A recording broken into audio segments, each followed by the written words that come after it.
बिस्मिल्लाहिर्रहमानिर्रहीम। अस्सलाम वालेकुम नाजरीन, आप देख रहे हैं जे व्यूज और मैं हूं जाहिद भट्ट। नाजरीन, यूसुफ रज़ा गिलानी के बेटे की वीडियो मंजर आम पर आ गई जिसमें वो तहरीक इंसाफ के लोगों को खरीदने की कोशिश कर रहे हैं। नाजरीन, आज लगता है कि आज की रात बहुत बड़ी गेमा गेमी होगी और आज खरीदो फरोख्त का बाजार गर्म होगा। इस हवाले से जमशेद अंसारी साहब, सीनियर साफी और तजियाकार हमारे साथ मौजूद है। इनसे जानने की कोशिश करेंगे कि आज रात क्या कुछ होने वाला है और कितने रेट लग सकते हैं, कौन किसको खरीदने की कोशिश करेगा। इस हवाले से हम जमशेद अंसारी साहब की राय लेंगे। अस्सलाम वालेकुम सर। वालेकुम सलाम जी। सर, क्या खबर है अंदर की? आज एक वीडियो भी मंजर आम पर आ गई है और आज खरीदो फरोख्त का बाजार बहुत ज्यादा गर्म हो रहा है, तो कौन किसको खरीदने की कोशिश कर रहा है? जी बिस्मिल्लाहिर्रहमानिर्रहीम, बहुत शुक्रिया आपका। आपने यकीनन एक मुहावरा सुना होगा कि जंग और मोहब्बत में सब कुछ जायज है। ये तो यकीनन आपने सुना होगा ना, तमाम पाकिस्तानियों ने ये सुना होगा। लेकिन हमारे सियासतदानों ने अमलन साबित कर दिया है और इस मुहावरे में एक और इजाफा कर दिया है। वो इजाफा ये है कि सेनेट इलेक्शन में भी सब कुछ जायज है। ठीक है, बिल्कुल दुरुस्त कहा आपने कि आज की रात जो है बहुत भारी है, लेकिन भारी किस पे है? इमरान खान साहब पे। तमाम सियासी जुमातें 10 की 10 पीडीएम में शामिल सियासी जुमातें मिलके तहरीक इंसाफ के अराकीन को खरीदने की कोशिश कर रही हैं। ठीक है, इमरान खान साहब अपनी तरफ से अभी तक ये कोशिश कर रहे हैं कि सियासत में अखलाकियात होनी चाहिए। ठीक है, वरना अगर खरीदो फरोख्त की बात होती तो इमरान खान साहब इस मुल्क के खजाने के अमीन हैं।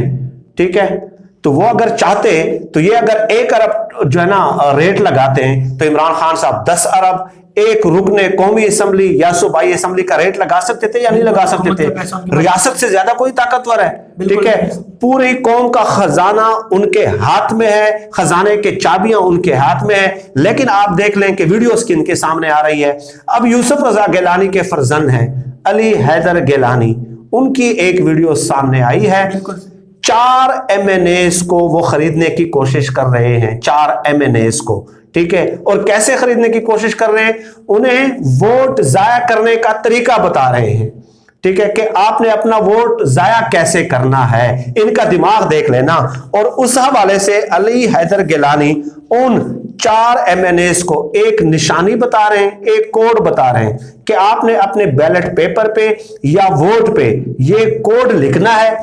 ठीक है, तो जब इलेक्शन गुजर जाएंगे उसके बाद हम वेरीफाई कर लेंगे, तो जिस बैलेट पेपर पे या वोट पे ये कोड लिखा होगा तो हम समझ जाएंगे कि ये वोट आपने जाया किया है। ठीक है, और उसके बाद हम आपका जो ना आपका जो रेट लगाया हमने, आपकी जो कीमत हमने लगाई है वो हम आपको अदा कर देंगे।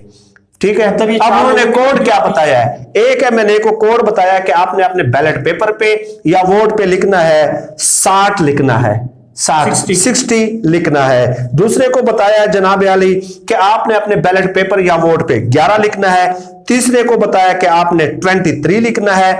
चौथे को बताया कि आपने 71 लिखना है। मतलब उन्होंने शॉर्ट कोड्स रखे हुए हैं। शॉर्ट कोड्स रखे हुए हैं। तो जब हम देखेंगे ना कि 71, 23, 11, 60 ये लिखा हुआ है तो हम समझ जाएंगे कि ये आप ही ने वोट जाया किए हैं। ठीक है, और उसके बाद आपकी जो है ना कीमत जो है, आपकी जो कीमत है वो हम आपको अदा कर देंगे। अब ये कितनी बड़ी बात है। ठीक है, इलेक्शन कमीशन को बिल्कुल विदिन जो है ना मिनट्स जो है वो एक्शन में आना चाहिए। इस किस्म की वीडियो जो सामने आ रही है, तहरीक इंसाफ के जो रहनुमा है वो भी मैदान में आ गए। डॉक्टर शहबाज गिल साहब ने प्रेस कॉन्फ्रेंस की है, इलेक्शन कमीशन से मुतालबा किया है कि अली हैदर गिलानी डेफिनेटली यूसुफ रजा गिलानी के बेटे हैं ना, तो उनके लिए वोट मांग रहे हैं, वोट जाया करने के तरीके बता रहे हैं। तो इलेक्शन कमीशन से उन्होंने मुतालबा किया है कि अब डेफिनेटली यूसुफ रजा गिलानी के कहने पे ही वो ये सब कुछ कर रहे हैं ना। अली हैदर गिलानी क्या है खुद, उनके पास पैसे किधर से आ गए? करोड़ों, 40, 50, 60, 70 करोड़ उनके पास किधर से आ गए? आप बताएं ना। ठीक है, तो यूसुफ रजा गिलानी के कहने पे कर रहे हैं। तो डॉक्टर शहबाज गिल ने, तहरीक इंसाफ ने इलेक्शन कमीशन से मुतालबा किया है कि यूसुफ रजा गिलानी को नाअहल करार दिया जाए। और मेरी कानूनी माहिरीन से बात हुई है, उन्होंने कहा कि अगर कानून के मुताबिक इलेक्शन कमीशन चले तो इस वाकये की वजह से यूसुफ रजा गिलानी जो है वो नाअहल हो सकते हैं। किसके मुताबिक अगर चले? कि अगर कानून के मुताबिक चले। लफ्ज में क्या इस्तेमाल कर रहा हूं, कानून के मुताबिक अगर इलेक्शन कमीशन चलता है, ठीक है। अब ये बहुत बड़ा हैवी लफ्ज है इलेक्शन कमीशन के लिए इस्तेमाल करना, इससे ज्यादा हम अपने जो लिमिट है वो एक्सीड भी नहीं कर सकते, मसला ये है ना, ठीक है। हम अपनी लिमिट एक्सीड नहीं कर सकते, गरीब लोग है ना, हमें तो पकड़ने वाले हैं बहुत सारे आ जाएंगे, लेकिन जो वीडियोस में खरीदो फरोख्त कर रहे हैं, लोगों के जमीर खरीद रहे हैं, इंसानों को खरीद रहे हैं, ठीक है, लोगों के नुमाइंदों को खरीद रहे हैं, वो खुलेआम इस्लामाबाद में ये रेट लग रहे हैं भाई, कैपिटल ऑफ द कंट्री में, ठीक है, कैपिटल ऑफ द कंट्री में। असद उमर साहब ने भी कहा कि बिल्कुल इनके खिलाफ एक्शन होना चाहिए। अब सवाल ये है कि इलेक्शन कमीशन ने जो है ना आज तक, अब मैं क्या कह सकता हूं कि सुप्रीम कोर्ट ने एक फैसला दिया कि जदीद टेक्नोलॉजी का इस्तेमाल आप कर सकते हैं। इलेक्शन कमीशन ने आज एलामिया जारी कर दिया कि चूंकि मुद्दत कम है, वक्त मुख्तसर है, इसलिए हमने एक कमेटी बना दी है 4 रुकनी, और वो 4 रुकनी कमेटी 1 महीने के अंदर अंदर सिफारिशात मुरतब करेगी कि कैसे जदीद टेक्नोलॉजी का इस्तेमाल सेनेट इलेक्शन में किया जा सकता है। हालांकि जो कानूनी माहिरीन थे जिनके साथ मैंने 4 इंटरव्यूज किए, इसी यूट्यूब चैनल पे मैंने अपलोड किए, उन्होंने कहा कि भाई सुप्रीम कोर्ट का फैसला इसी 3 मार्च के सेनेट इलेक्शन पे भी इसका इतलाक होता है। और आज जो अजहर सदीक साहब एडवोकेट हैं, सीनियर वकील हैं सुप्रीम कोर्ट के, आज ही मैंने उनका इंटरव्यू अपलोड किया है, उन्होंने कहा है कि इलेक्शन कमीशन के पास यह भी इख्तियार है कि वो 3, 4, 5, 6, 7 दिन, ठीक है, सेनेट के इलेक्शन जो है वो मुलतवी कर सकते हैं, मुअख्खर कर सकते हैं, डिले कर सकते हैं। 11 मार्च से पहले किसी भी दिन जो है ना इलेक्शन कमीशन सेनेट के इलेक्शन कंडक्ट करा सकता है। उन्होंने बाकायदा आर्टिकल बताया है, आइन का एक आर्टिकल बताया है अजहर सदीक एडवोकेट ने। तो ये तो कोई बहाना ही नहीं है कि 1-2 दिन रह गए इसलिए हम जदीद टेक्नोलॉजी का इस्तेमाल नहीं कर सकते, ये कोई बहाना है, ठीक है। तो आइन ने आपको ये भी इख्तियार दिया कि 3 मार्च के बजाय 6, 7, 8, 9 मार्च तक आप इलेक्शन कंडक्ट करा लें, 5-6 दिनों में। और कौन से करोड़ों जो है ना बैलेट पेपर्स आपने छापने हैं, मुझे पता है ना। बिल्कुल।